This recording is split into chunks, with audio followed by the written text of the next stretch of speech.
Hello student, मैं अजय कुमार शर्मा आपके अपने YouTube channel Ajay maths mania में स्वागत करता हूं। आप नए व्यूअर हों तो पहले चैनल वीडियो को अंत तक देखें। अंत तक देखने के बाद अगर आपको सवाल समझ में आ रहे हैं, सेशन अच्छा लग रहा है, तो आप चैनल को सब्सक्राइब जरूर करें। हम कक्षा 10 के गणित अरिहंत प्रकाशन का जो बुक है उसका प्रश्नावली 1.1 का आज 7वां क्वेश्चन सॉल्व करेंगे। इसमें 6 क्वेश्चन को पहले सॉल्व किया जा चुका है। अगर आप उसको 9 सॉल्व किए हों, 9 देखे हों, तो इस चैनल में उसका कक्षा 10 के नाम से प्लेलिस्ट बना हुआ है, उसमें जाकर जरूर देखें। चलिए आज का सवाल हम सॉल्व करते हैं। कह रहा दिखाइए कि किसी धनात्मक पूर्णांक का वर्ग 3q या 3q प्लस 1 के रूप का होता है। आपको यह दिखाना है कि किसी धनात्मक पूर्णांक का जो वर्ग होता है वो 3q या 3q प्लस 1 के रूप का होता है। तो इस तरह से हम सवाल सॉल्व करते हुए आ रहे हैं पीछे से ही। तो इसको भी हम क्या करेंगे, सबसे पहले यूक्लिड विभाजन परिमेयिका से इसको सॉल्व करेंगे। यूक्लिड विभाजन परिमेयिका से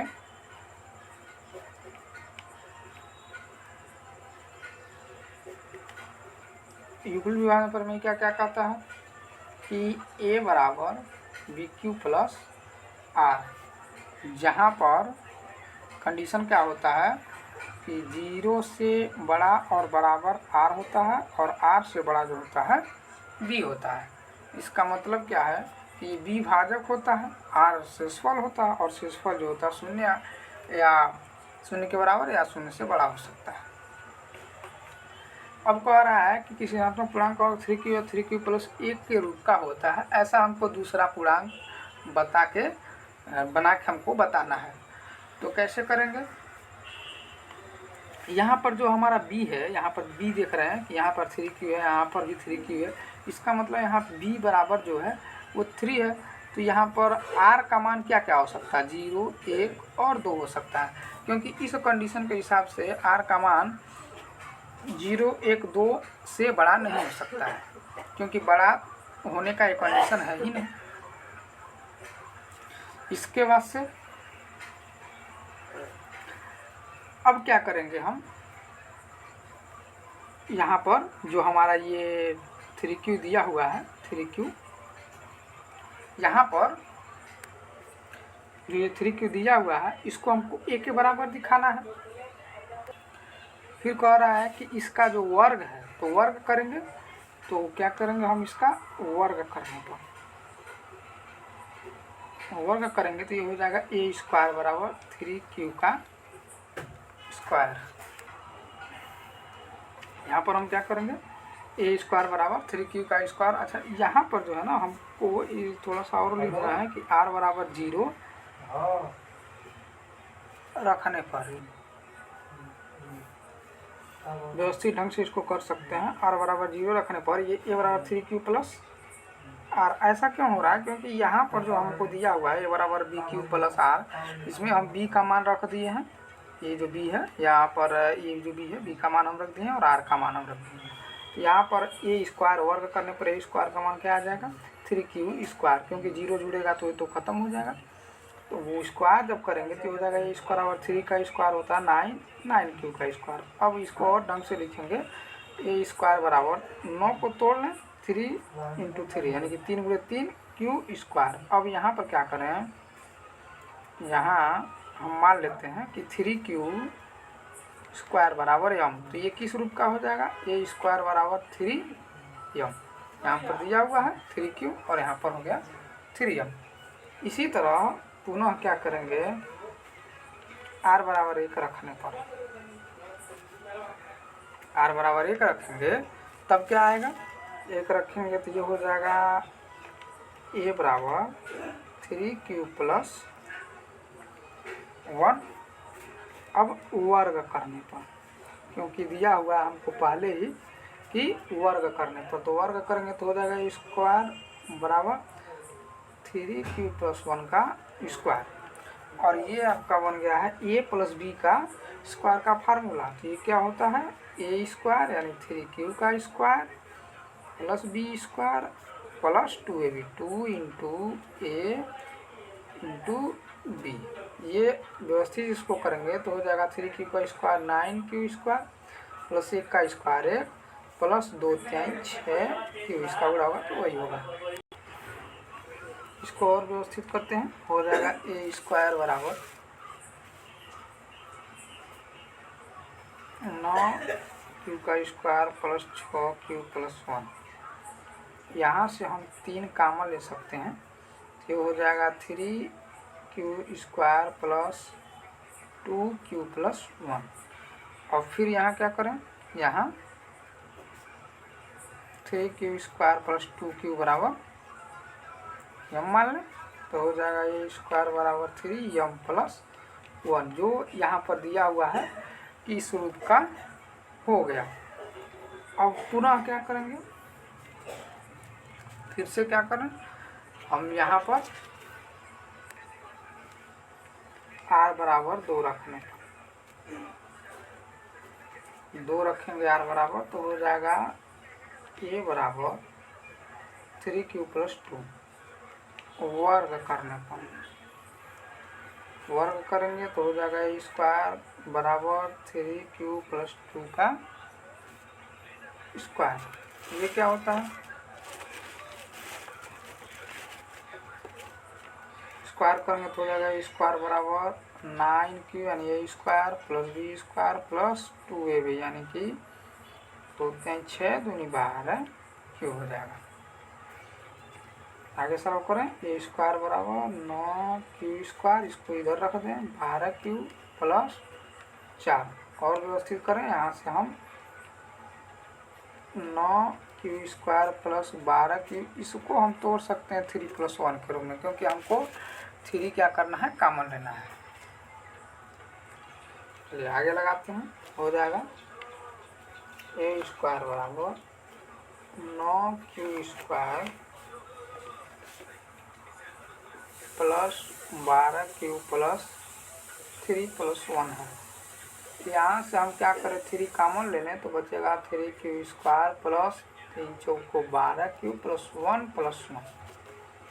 अब क्या हो जाएगा, 3 Q square plus 4 Q plus 1 बराबर हम यम फिर से मान लें जैसे पहले माने थे, तो हो जाएगा ए स्क्वायर बराबर, इसके बराबर यम हो गया तो 3 यम प्लस 1।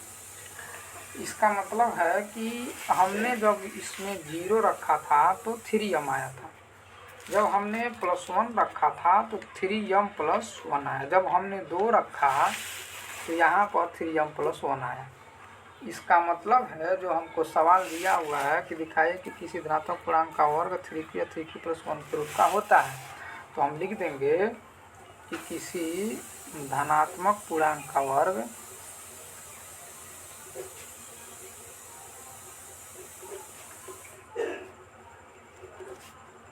3q या 3q प्लस 1 के रूप का होता है। ये हमारा आंसर हो गया।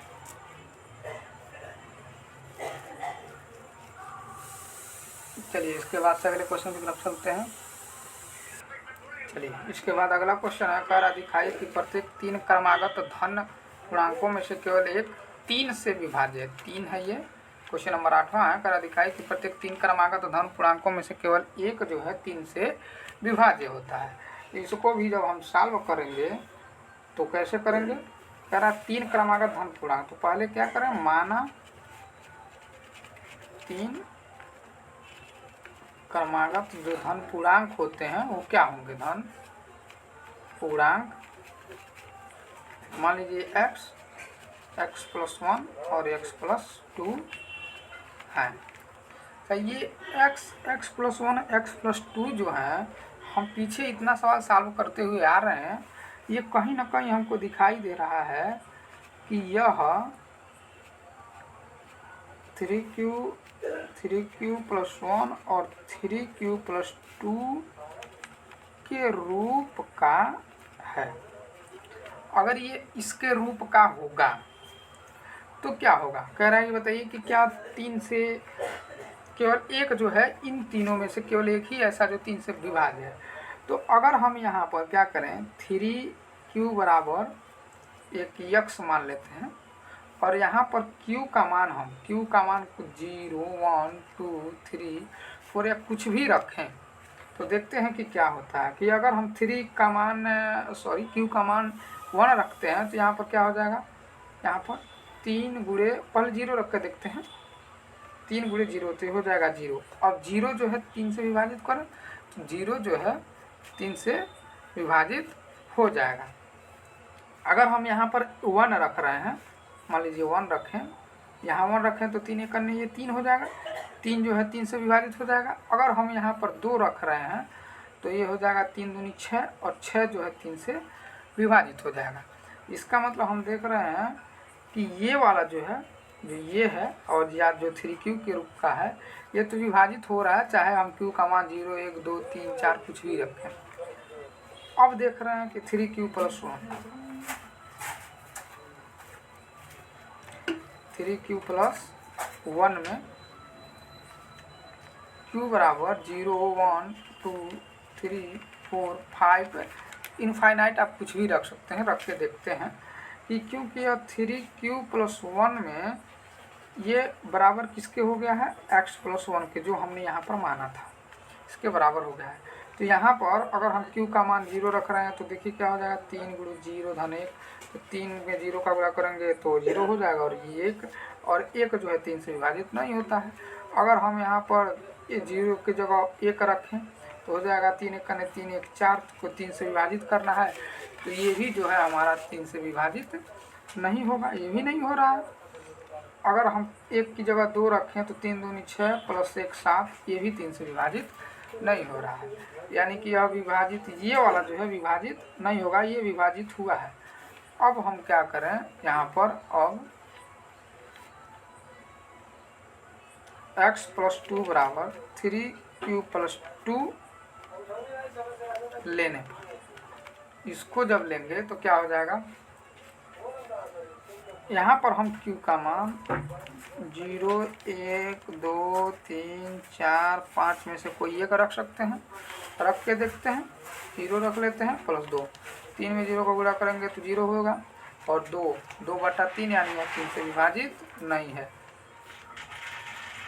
इसी तरह से अगर हम 0 की जगह 1 रखें तो 3 × 3 2 5, इसको 3 से विभाजित करना है, ये भी विभाजित नहीं है। इसी तरह आगे चेक कर लें,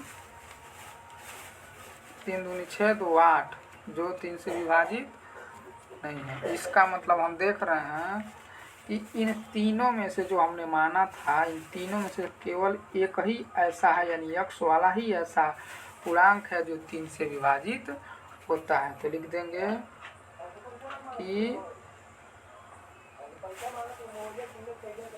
3 क्रमागत धन पूर्णांकों में से केवल एक 3 से विभाज्य है। चलिए, उम्मीद है सवाल आपको समझ में आया होगा। इसके बाद से हम चलते हैं अगले क्वेश्चन की तरफ। देख रहे हैं अगला क्वेश्चन क्या कह रहा है। अगला सवाल हमारा है 9वां, कह रहा यूक्लिड विभाजन प्रमेयिका से निम्न का मौसम ज्ञात करें। इस काम को मौसम ज्ञात करना है यूक्लिड विभाजन प्रमेयिका से। तो ये 1 2 3 4 5 सवाल हैं, इसमें से हम एक सवाल बता दे रहे हैं, एक या 2 सवाल, बाकी आप कोशिश कीजिएगा, और नहीं वो हो पाएगा तो आप कमेंट बॉक्स में कमेंट जरूर कीजिएगा, उस सवाल को सॉल्व किया जाएगा। तो चलिए पहले वाले क्वेश्चन को हम सॉल्व करते हैं। 650 तथा 1170 का मौसा जो है हमको यूक्लिड विभाजन प्रमेयिका से ज्ञात करना है। यूक्लिड विभाजन प्रमेयिका में हमको कैसे इसको मौसा ज्ञात करेंगे, तो क्या करेंगे, जो इसमें सबसे बड़ा होता है वो आपका बन जाएगा भाज्य, और जो सबसे छोटा होता है वो हो जाता है भाजक। हम क्या करेंगे, 1170 में पहले 650 का भाग देंगे, देख रहे हैं कितनी बार में जा रहा है। तो 650 दूनी 1200 हो जाएगा, यानी 2 बार में नहीं जाएगा, 1 बार में जाएगा। शेषफल कितना बचेगा, ये कुछ इस तरह से हो रहा है।